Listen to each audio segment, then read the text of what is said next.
This week's episode is sponsored by Hope Beauty USA. You can check them out at hopebeautyusa.com. Use code CrowningMoment at checkout for 10% off your order. Welcome back, everyone. Before we get started with our interview question of the day, remember to listen, pause, and then answer for yourself. If I were to ask any of your friends what are 3 qualities about you, what would they tell me?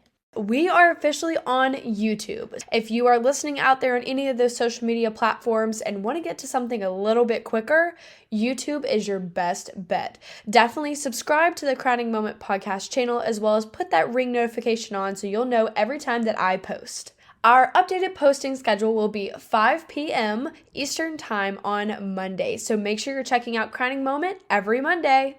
We have a new series on the podcast called Tuesday Take with Casey, where I get down to the bottom of all of the news in the pageant world. Recently, we've been talking about Miss Universe as well as the United States of America pageant system and what lawsuit is going on there. So definitely check out Tuesday Take with Casey on YouTube and our social media Instagram at Crowning Moment Podcast.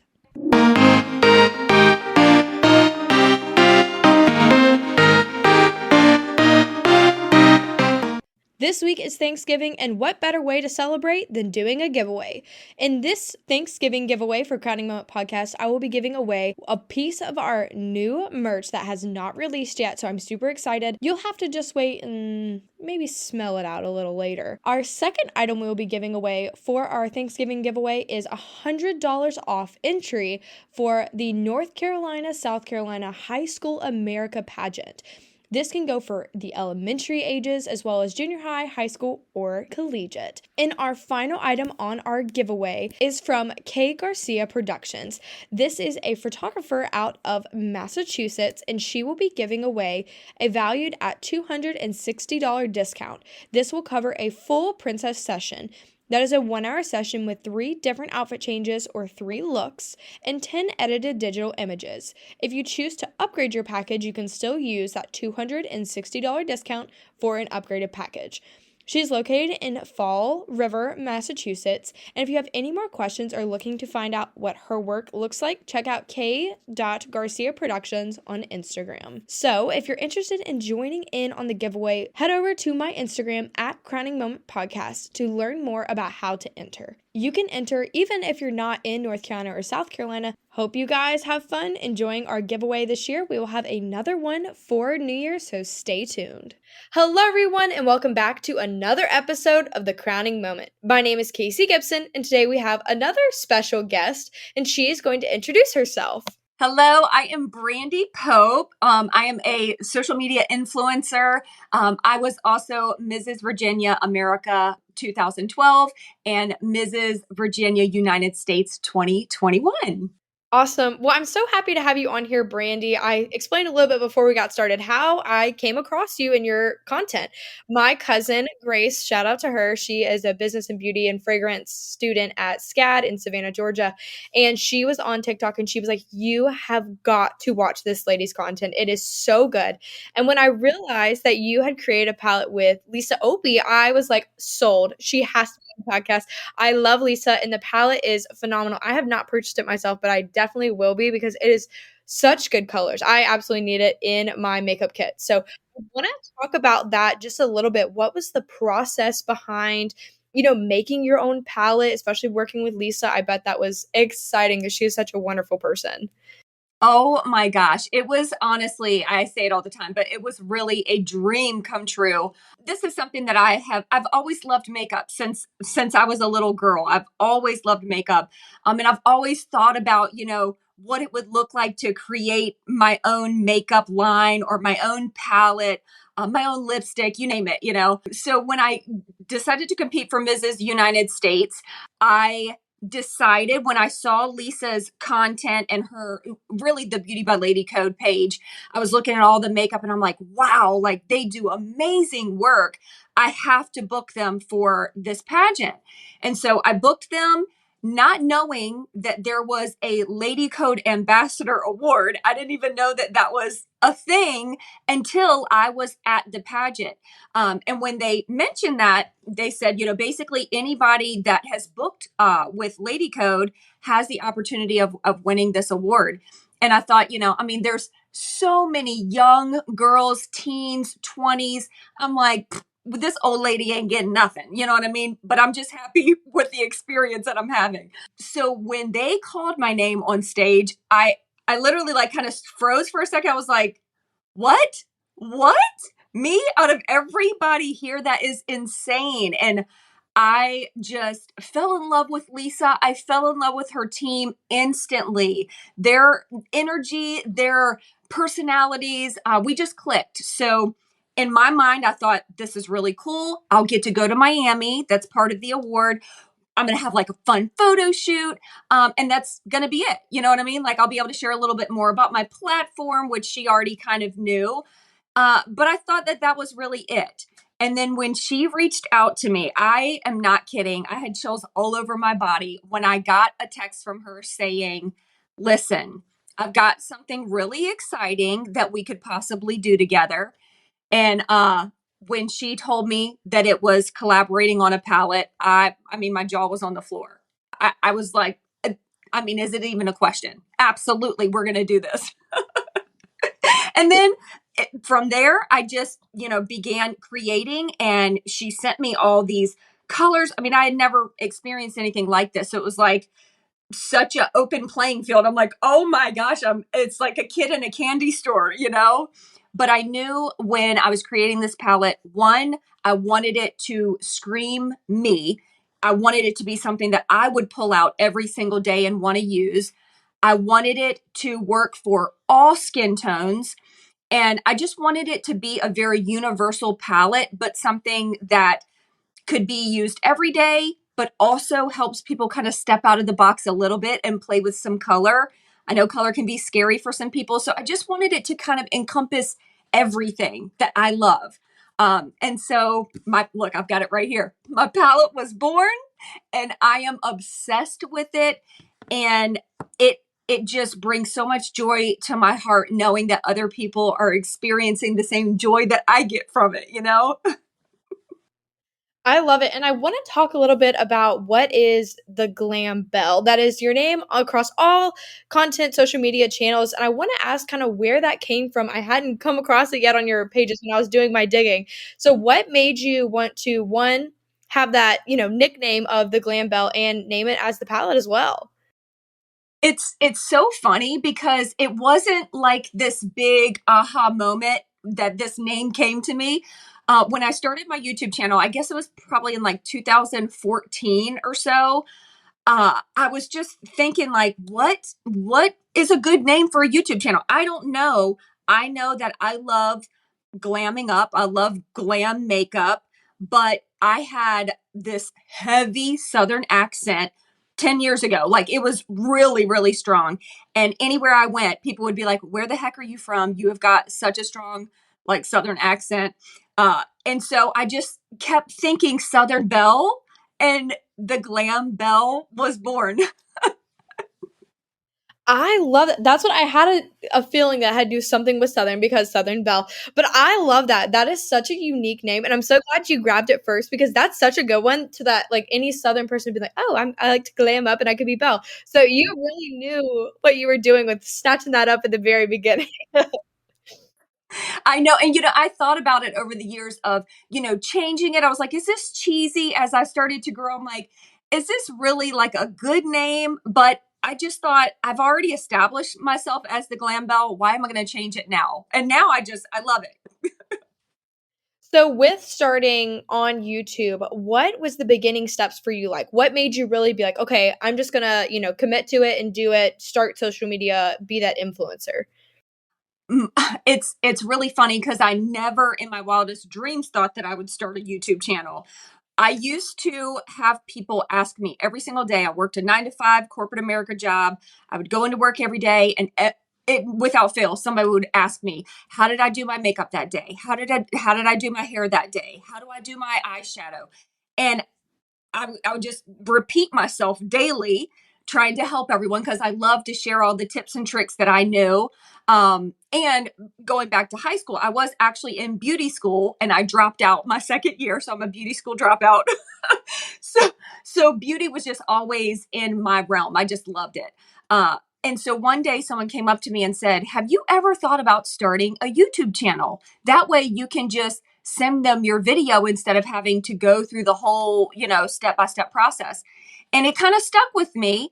I was terrified to be on camera. I was terrified to do any public speaking. I mean, terrified. And I thought, I don't even know where to even begin to do this. So I didn't even know that a camera had a recording feature. Like, that's how dumb I was to it. I'm telling you, I knew nothing. But I knew that I had this passion to want to share what I knew with people and help them. And so I just thought, what do I have to lose? I will do this as like a little side hobby. It'll probably get nowhere, but it'll be a fun outlet for me. And maybe some of my friends will watch my videos and get some, tips and tricks out of it. And so I started my channel. I was so awkward. I hate going back and looking at my first videos. It's so uncomfortable. Oh my gosh. But, you have to start somewhere. And so I just did it. And I didn't know what I was doing. And it really took me about 2 years to understand the whole process of editing, uploading, creating, lighting, and I'm still learning. You never stop learning. But it was a process, and I'm so glad that I didn't give up because there was a lot of times that I thought, what am I doing?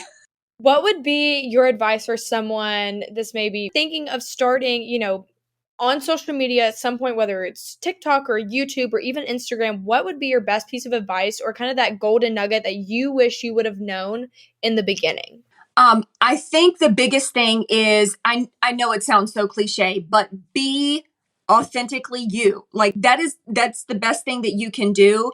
In the beginning of my journey, I remembered, consuming all these other people's content and seeing their success with doing it this way or sounding this way. And I would feel like I had to be like that if I was going to be successful.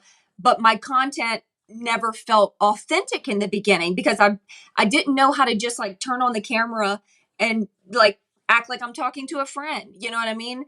And the more that I got comfortable with just being me and sharing my life and my story and the tips and tricks that I know and all of that, that's when success came because you might have a piece of content that they're drawn to because they can take a nugget of information from it, but it's really your personality and who you are that keeps them coming back. So being authentically yourself is really the best thing. And don't let fear hold you back.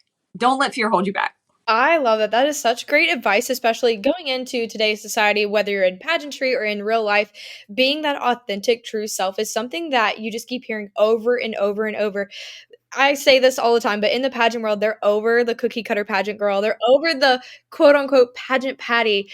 But now they want that true authentic girl. So rolling back into the world of pageantry, you said you had started I think you said 2012 was your Miss Virginia title. What was that like starting in the pageant world? What kind of kickstarted that new journey for you? So briefly, I'll explain how I jumped into pageantry. My husband and I had just celebrated 12 years of marriage, and we had went through the hardest time. We almost got divorced. It was like a turning point in our marriage, and God came in and just redeemed that, and we were able to stay together. But through that, I remember he came to me one day and he just looked at me and he said, "I need you to do a pageant. Like, you need to do a pageant." I thought, "What?" And he said, I'm serious. He said, "It took me 12 years to realize that I'm married to the best Mrs. in the world." And of course, like, I took that to heart, like, oh, but also I was like, "Are you on crack? Like, what pageants? I've never even thought in my life about doing a pageant. And how do you know about pageants? Like, what?" It was just so foreign. But for 3 months, he was relentless, would not let me, I mean, he wouldn't take no for an answer. So eventually I was just like, all right, this is what I'm supposed to do. The signs were all there. I would pray every day, like, "Lord, am I really supposed to do this? Or what am I doing?" I felt like a fish out of water because I had never done a pageant before. But I went in there and just like I talked about before, I thought, I don't know what I'm doing. These people are probably so polished, but I'm just going to be authentically me and hopefully they like it. And if they don't, then that's okay. But I will do this because it was more about facing my fear. And I faced my fear and I won my very first pageant. And that was the beginning of a complete trajectory change in my life. So with that first pageant, what do you think you wish you would have known or even may have been able to go back and tell yourself like, "Hey, do this or do that." What is something you could think of for that? Oh, I would probably say to not, again, very, very cliche, but not to compare yourself. And I know that is so difficult. And I feel like even the most polished pageant people, you walk in and you think that I am me, take it or leave it. But you walk in and you see all the other beautiful women and you see their dresses and their shoes and their hair and their makeup. And all of a sudden you start feeling like you're not enough, you're not good enough, and that, you know, you don't have what it takes, and that's so not true. It's so not true. So I definitely say I wouldn't have compared myself because I definitely think comparing myself stole a little bit of joy out of the experience.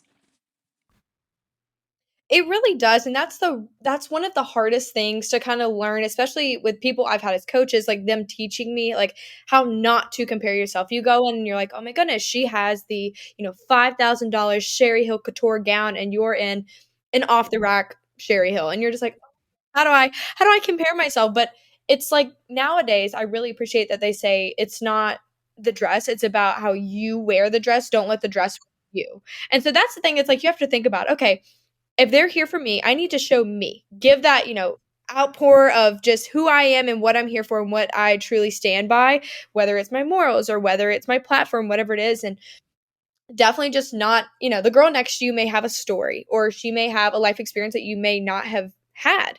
And it can be a good thing or a bad thing. But honestly, you have to remember at the end of the day, who you are is more important to keeping to yourself, and knowing who you are is really important. That's one of the things Tim Tialdo, I'm not sure if you know who he is, but he does all the emceeing for the RPM pageants for Miss South Carolina, Alabama, Louisiana, North Carolina, for those ones. And one of the things that I had gotten from his interview that I'd done a few months back on the podcast, he talked about, having to know who you are. If you go into an interview and you try to pretend that you are the girl next to you or the girl in front of you, that doesn't tell them anything. They're gonna be like, "Who is this girl? She really needs to find herself." And so I feel like that's the new trend in pageantry, is finding out who you really are. So I go back to your comment about being your true authentic self, is you sometimes need to find who that is. You may not know who you are, and a lot of the things I've seen in your content on social media is talking about your faith.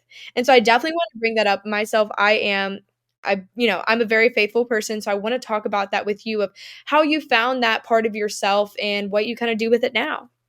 Yeah, absolutely. Absolutely. So I didn't grow up in church. I didn't grow up, in the Christian faith. I but I was searching, just like all of us. We're searching for something bigger. Like what is there's got to be a bigger thing out here, right? Not just like you're born and then you work hard every day and then you die. And so on that journey, my husband and I actually we got together when I was 16, got married when I was 19. So we got married very young, but we kind of went on this faith journey together. And so I actually gave my life to Christ when I was 18, and I've served the Lord ever since. And now looking back, it's like I can't even imagine the years that my faith wasn't a part of my life. I was like, how did I get through those years? Because now I can't imagine not having my faith to lean on, to press into, during the good times, the bad times, the ugly times, all of it. I just it is who I am. So when I think about my faith, I think about like me. We're like one. You know what I mean? You can't get me without my faith, and you can't get my faith without me. I love it. That was one of the TikToks when my cousin had sent me your page. I was scrolling through it and it was your get ready with me and you're kind of talking about that. And I was like, wow. Like I love, sometimes people nowadays are afraid to speak about their spirituality or their faith, or anything that has to do with a god at all, it gets almost like a weird negative connotation. And another person I had spoken to on the podcast, Hope Harvard, she has Hope Beauty USA, and it's all about women of the Bible. And I mean, has a true message behind. She has her own makeup brand, Hope Beauty, and it's just beautiful. And I had never had someone like, I felt like, I told her I felt like I was in like Sunday school or some sort of like church revival after our interview, because it honestly was an hour long of just talking about faith and what that means and where you stand and finding who you are within it. And, like, understanding that, you can sin, things happen, but what you do after it and how you handle it really does say what kind of person you are within your faith. And so it was really interesting. And so I really, when I came across your TikTok of that, I was surprised. I was like, "Oh my gosh, like, she's so open about it." And it was just so nice, like a breath of fresh air to hear that on your social media. Yeah, and it's so sad to me that in the day and age that we live, that we feel like we have to be silent for fear of offending someone, or what if someone doesn't align with what I'm saying. It doesn't matter what you do; you're never going to please everyone. And at the end of the day, it's about sharing the love of Christ. So I don't care what the other person looks like, what their lifestyle is, what faith they, believe in. I'm still going to love you like Christ loved the church. And that nothing is going to change the way that I love someone else. You know what I mean? I might have a different belief. And I feel like that's what's preached in the media. Like everyone should be accepting, except don't talk about your Christian faith, or, you're going to get canceled. But it's like, I'm we're made for such a time as this, right? So I can't be silent, because if I'm silent, then I'm not being authentically me, you know? Exactly. No, I agree with that. Being that true back to it, being that true authentic self means so much more than just saying it. Like, there is a lot behind it that people need to realize. It's like, no, like, be who you are and be unapologetic about it.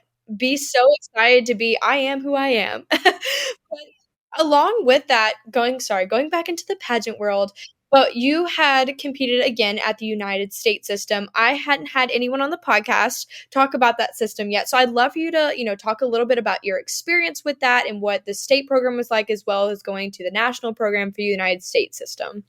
Yeah. Okay. So back in, let's see, I competed in 2021.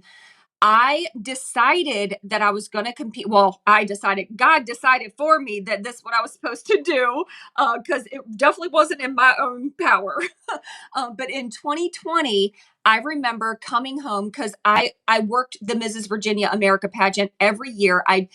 After I won, or after I gave up my title, I ended up directing for 5 years, and then I passed on directorship to someone else, and I went back, as I had started freelancing as a hair and makeup artist. I went back every single year to do hair and makeup for contestants. So I was a part of that system for literally 10 years, right? I remember coming home from that system. The Lord had already spoke to me 6 months prior and said, "You're supposed to compete again." And I said, "No, I'm not. You're wrong." And he said, "No, I'm right. And I'm going to prove to you that this is what you're supposed to do." On the way home from that pageant, two of my oldest daughters were with me, and they said, "Mom, we really feel like you're supposed to compete again." And not knowing, obviously, that like I'd already felt like I was supposed to compete again. I was like, are you serious? Or is this just like you're on a pageant high because you just came from the pageant, you're excited and want. But they were like, "No." And we ended up talking for probably 4 or 5 hours. And they were just remembering all the experience and all the amazing doors that open and all the things, from when I had previously held a title. And I thought, okay, it was that day that I knew, like, this is what I'm supposed to do. And when in my research of trying to figure out, okay, what system do I do?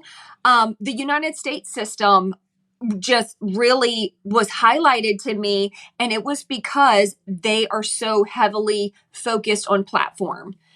I mean, they're a system that if you don't have a platform, if you are not there to serve your community, your state, your nation, then you're in the wrong system. and that to me was the drawing point, because at that point it wasn't about me just getting on the stage in a pretty dress and wanting to hold a title.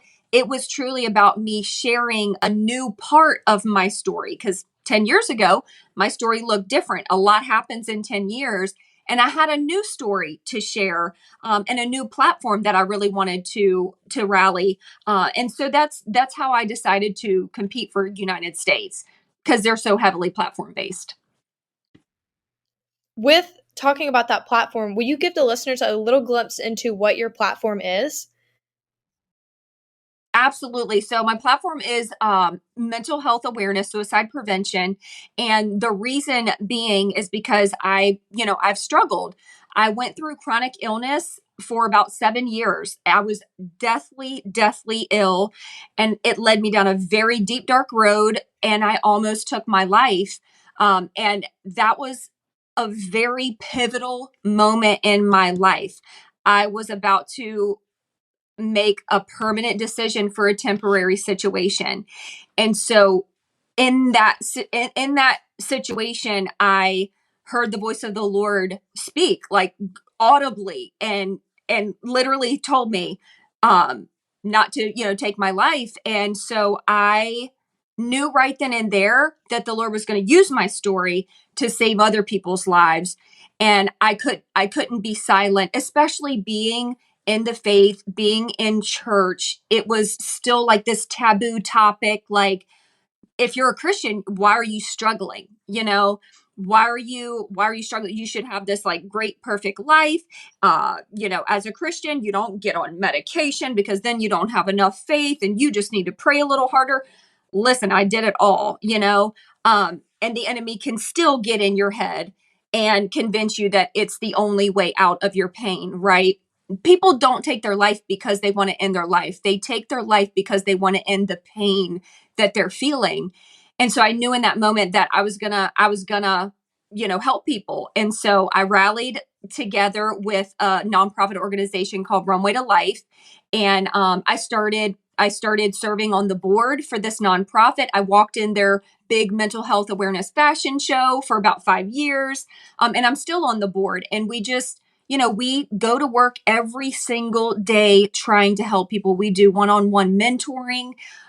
We do educational classes for businesses, companies, teens, parents, you name it, because a lot of people, they struggle because they don't know how to process the emotions that they're going through. And so it's been such a blessing and an honor to not feel like your story is in vain. You know what I mean? Like, God will use every part of your story if you let him. That is so inspirational, and I'm so glad that you actually brought that up and talking more about your platform, because it really does help people out there. There are some girls that are still trying to figure out, what is my meaning? What is my platform? Why am I here? They want to be a part of this community. They want to serve, but they just don't know where to start. And so I really appreciate you sharing that story with us, because it really does help those people out there that are still thinking, like, where can I find purpose? What is the best way? And that's, talking to nonprofits, or finding, being your true authentic self, figuring out what within you is important to you. What makes something that really stands out to yourself, not just as the story or as this, like, what in you really makes you just shine and just shows exactly what is on the inside. So I really appreciate that coming from you, especially just nowadays mental health is so important. It really is. And that's something that I'm so glad is being brought to the table and is now in the conversation that wasn't there before. It was like you said, it was like kind of, if you're Christian, why do you need medication? Or why are you, pray a little harder, talk about it a little bit more with him. And you're like, no, like it's sometimes you really do need outside help. And, it's hard to say it that way of like, looking away from your beliefs or what are backing or behind. And sometimes you really do need help, whether it's talking to someone or using online chat rooms to talk to those health professionals. It really is important. So I definitely will be tagging on here, of course, the group that you work with, your nonprofit, so that they can listen and be a part of the story as well as they've done. But, coming back on the backside of it with pageantry and influencing and all that you've done, what is something that you've learned from all of this that you now like hold with you of like, yes, like I learned this from all of these different situations? Oh, wow. I think the biggest takeaway from every experience is I can do hard things. I can do hard things. And in the moment when you're feeling a certain way, or going into a competition, you feel all this pressure and you feel like you can't do hard things. But when you're able to kind of step away and look back when you've made it through, you realize how strong you truly are and how much, courage you really do have. And so I think that's definitely the biggest takeaway. And I think something that I take into every day with me. Today I wake up, I can do hard things. Lord, no matter what comes my way, I know I can do hard things because I made it through those things and I did those things, Making a palette, it wasn't easy, but I did it because I could do hard things. I love that. That's definitely going to be like the caption of this whole podcast episode is I can do hard things. That is so important though to be able to give your almost like words of affirmation for yourself. Is like knowing that you can push past your limits. I'm one of those people that say I love stress. And that sounds awful because you're like, who wants to be stressed? But it's like I thrive in those like high intense situations of I know this is hard. I know it's a lot, but I know I can handle it. So it's I know I can do hard things. I love that. That's so perfect. Yes. Literally, I'm gonna have to write it on my mirror. I have all my different affirmations. I'll just have to add that one to the list. Yes. I love it. Well, we've come to that point in the podcast where I like to ask everyone the same final question. Are you ready? I think so. Alrighty. In what way has pageants positively impacted you? Oh my goodness. That is such a loaded question because it's impacted me in such a positive way in so many different facets of my life. I feel like it's made me a better wife. It's made me a better mom. I feel like it's given me the confidence and courage that I needed to go into a new area of line of business into the influencing world. I would never be doing what I'm doing right now had I not started in pageantry. It's helped me to overcome a literal like deathly fear of public speaking and being able to share what's been pent up inside of me, and I just had this fear of being able to spill it out to help others through my story. It's given me that confidence to be able to share who I am. It's given me the confidence going forward to know that nothing is impossible. Nothing is impossible. If you dream it and you believe it, then you can make it happen. It just takes hard work and dedication, just like anything in life. You see the fruits of your labor when you put in the work. So it's given me a new respect for hard work. And I don't know, I feel like it's given me like this limitless faith of like all of these things that I didn't think were possible. I mean, my face was just on a billboard in Times Square. Like, what? That to me seemed impossible. But through pageantry and obviously with my faith, nothing is impossible. So I've learned so much and it's impacted me so positively in so many different areas. Well, you truly have a very inspiring story, Brandy, and I'm so glad that you could join us on the podcast today. And before we sign off, I would love for you to drop any of your social media handles or ways that people can contact you to watch your content or speak with you further. Absolutely. So they can basically look up the Glam Belle on any platform and they'll find me. On TikTok, it's Brandy the Glam Belle, but you'll still find me if you put in the Glam Belle. I think I've kind of like trademarked that name now. So YouTube, Instagram, TikTok, Facebook, all the platforms, they can find me there. They can, private message me. I try to respond to all the messages that I get. It can be overwhelming sometimes, but I love that personal connection with my audience. That is something that I thrive off of. So I love connecting with people. Awesome. Well, thank you again, Brandi, for joining us today on Crowning Moment Podcast. And guys, you never know what happens in the future, but I guess you'll have to check out next week on another episode of The Crowning Moment. Bye, guys.